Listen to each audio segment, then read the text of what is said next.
and today we are going to be pressure canning potatoes. Hello bread machine lovers, bakers, homemakers. Welcome to Butterfly Meadows Homestead, where hearts are warmed and bodies are nourished. The first thing you're going to want to do is to peel your potatoes. I usually peel mine and soak them in water overnight. That just helps get a little bit more of the starch out of them. According to the USDA, that is not part of the canning process that is required, but it will just help you have a prettier potato in the jar if you get more of the starch out of them. Also, I like to use red potatoes. You can can any kind of white potato, but I like to use the red skinned potatoes because they have less starch and they hold together very well. They don't fall apart and turn to mush. They make really good potato soup and they can very well. So on my stove here, I have a pot of boiling water that we are going to be putting the potatoes in. And I have my canner with the 3 inches of water in it that is required. And I have it warmed up and heated because we are going to be doing what is called a hot pack method. And so we are going to be putting hot potatoes in hot jars. I also have a teapot of filtered water over here coming to a boil because we will be pouring hot water on the potatoes. And so you want to use a hot jar, hot food, put it into a hot canner. You don't want to use cold water in your canner if you're using a hot packed food, because what happens is the jar will literally just crack around the bottom. But usually it just cracks around the bottom from shock, and then you've wasted all your product and your time and effort. So here I have potatoes that have soaked overnight. They've been peeled and soaked overnight, and it's always good to cut out any of the little dark specks or eyes that you see because they just don't look very good in the jar. And although they have been cut in half, I'm going to cut them down into at least 2-inch or 1-inch pieces, and also get off any dark spots that I see as I'm doing that. And then we are going to be placing them in the boiling water for 2 minutes. If you're doing a whole potato, if you have little small potatoes and you're doing a whole potato, you put them in the boiling water for 10 minutes. But these that I'm doing only have to go into the boiling water for 2 minutes. And I am going to be using the All-American canner, this little small canner here. I have a larger canner, but I can't use it on my glass top stove. And I like to do small batches. It's just easier to handle. So it holds 4 quarts. And in this canner, I have 4 quarts that I've already canned that are ready to come out in my electric canner. But I'm going to be using the stovetop All-American canner. As soon as I get these cut up, we will put them into the boiling water. So here we have our potatoes cut up into our 1 to 2 inch pieces, and we are ready to put them into the boiling water for 2 minutes.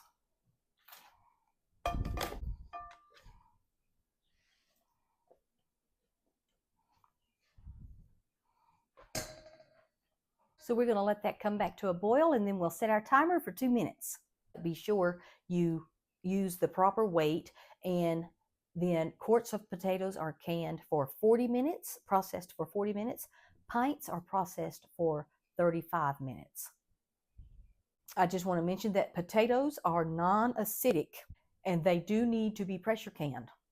You are not supposed to water bath a potato or any non-acidic foods. So you need to pressure can your potatoes. I'm going to set my timer for 2 minutes because these have begun to boil.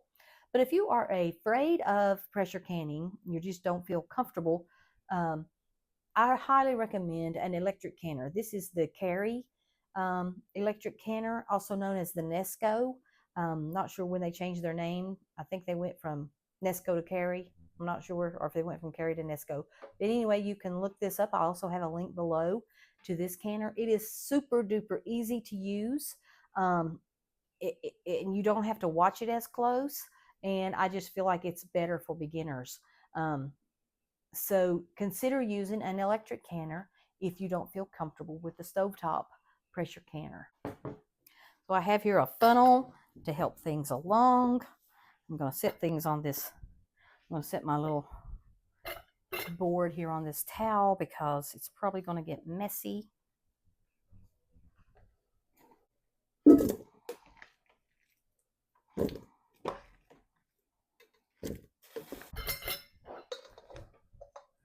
then you just want to fill your jars with your potatoes and leave about a 1-inch headspace at the top of the jar. And I always kind of shake the jar to get the potatoes to go down in there. You can fit a lot more when you do that.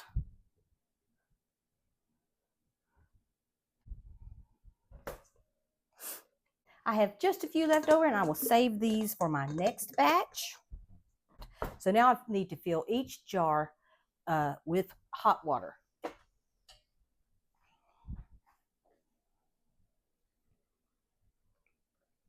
And this is also when you would add your salt, if you are adding salt. But I'm not adding salt. The salt does not do anything for preserving the potatoes when you pressure can them. It is simply for taste. And you want to make sure you get all the bubbles out. And this jar seems a little full, so I'm going to take that potato out. You don't want to risk having your jar too full. It's okay if one is poking up a little bit above the liquid. That's okay, but you don't want to have your jar too full and risk it not sealing. You never want to risk that, because then all your hard work is gone.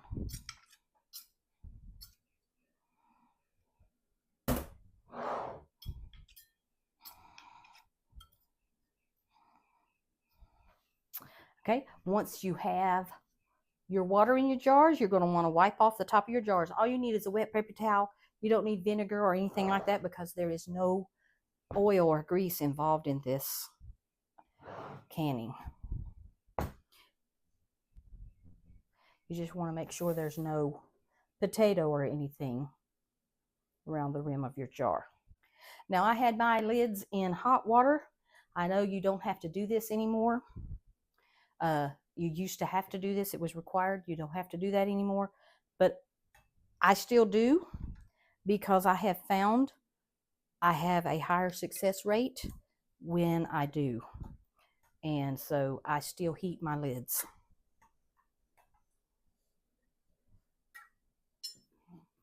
You're going to take your ring. You're going to place it on your jar. Be careful, because the jar is hot. You're only going to tighten it finger tight, which means as tight as you can get it with the tips of your fingers. And the reason for that is the goal is to let steam out of the jar. And then once the steam comes out as the jar cools, it sucks the lid tight. And that's why you don't want to over tighten your ring. If you do, the jar may not seal if it can't properly vent. So just finger tight, and that's all you got to do. And you may notice also, when you take the jars out of the canner after it is finished processing, that the rings are extremely loose. And that's perfectly fine. Don't retighten them at that point or do anything. Just get them out with your jar lifter and carefully sit them on a towel to cool, and don't do anything to them. Okay, now like I said, I already have my canner. I have 3 inches of water in it, as it is required, and you need to make sure you know what your canner requires. I have my rack in the bottom. I'll show you. So I have the rack here in the bottom. You always want to make sure you have some kind of a rack in the bottom of your canner. whether you're water bath canning or pressure canning, because this will protect your jars and keep them from cracking. So now we're going to place our jars in the canner.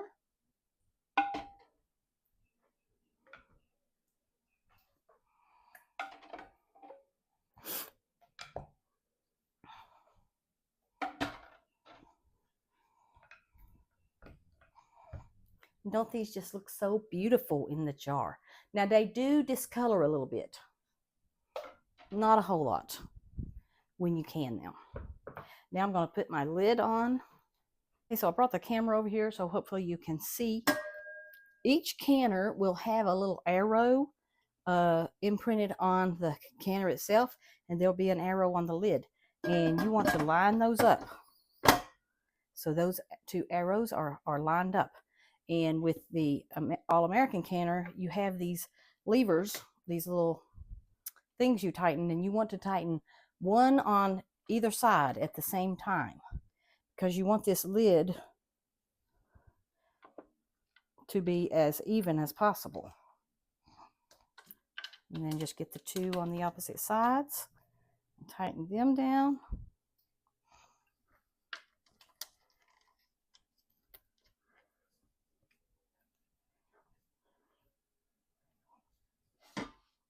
So there we have our jars in our canner. Our lid is tightened, and we are going to turn the heat. I put mine on high until it comes up to temperature. Now, when steam starts to come out this little vent, you will start to see steam come out this vent. You want to set a timer for 10 minutes. So you want to let steam come out of the canner for 10 minutes before you put your weight on. And what you're doing is you're letting all the air that is in the canner be pushed out by the steam, because steam is much hotter than air. And that is why venting is very important. This is not part of the processing time. This is simply venting the canner. And during that time, you'll start to see your gauge start to raise up a little bit, but it won't come fully up to pressure until we put the weight on. So we are going to let this start to vent, and I'll show you when its steam is coming out, and then we'll set our timer for 10 minutes. I know that you probably can't see the steam, but there is steam coming out this vent now. And so I'm going to set a timer for 10 minutes. And after 10 minutes, then we'll put our weight on.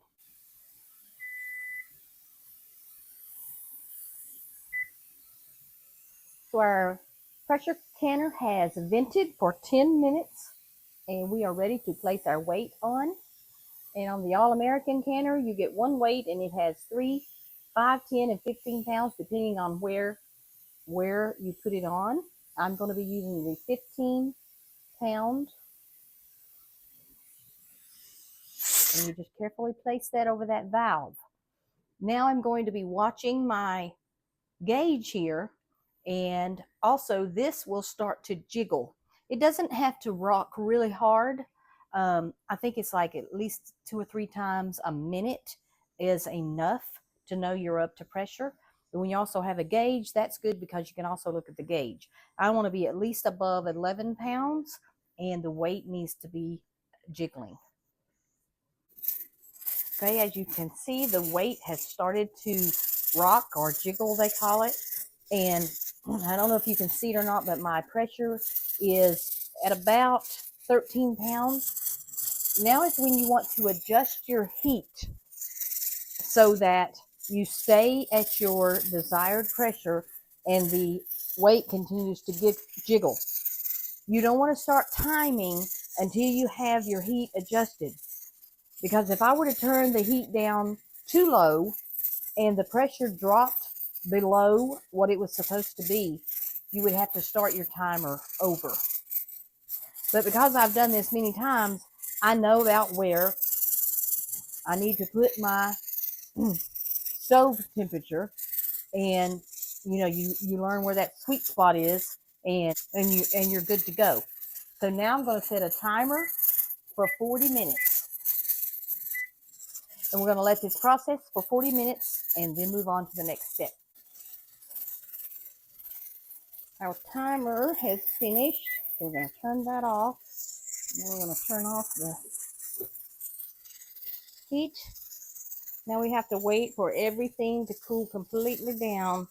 We want to wait till the pressure goes to 0. And when we touch that weight, no steam comes out. Okay, as we can see, the pressure has come down to 0 on our gauge. And if I touch the jiggler, there is no steam coming out. So we are safe to take the weight off. I'm going to open up our handles.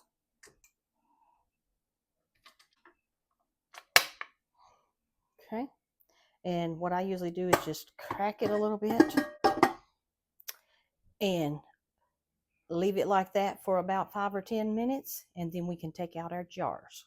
We are ready to get our jars out of the canner.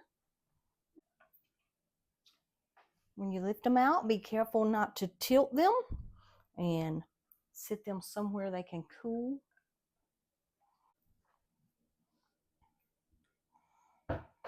Now, it may be very tempting at this point to test the lids to see if they have sealed. You don't want to touch the rings, and you don't want to be tapping on the lids. You want to let the process take place naturally and slowly. And you may notice that some siphoning has taken place. Like I see one jar here has lost some water. That's okay. The product on the inside is fine. That's one reason that you let your canner cool down naturally and slowly, because if it cools down too quickly, that'll cause the liquid to siphon out of the jars. And there's just different things that can cause it, but it's really not a problem. You just don't want to touch anything right now. You want to let them cool. They suggest 24 hours or until the jars are completely cooled. Now, after they have cooled, usually just let them set overnight. You can remove the rings. There's no need to leave the ring on.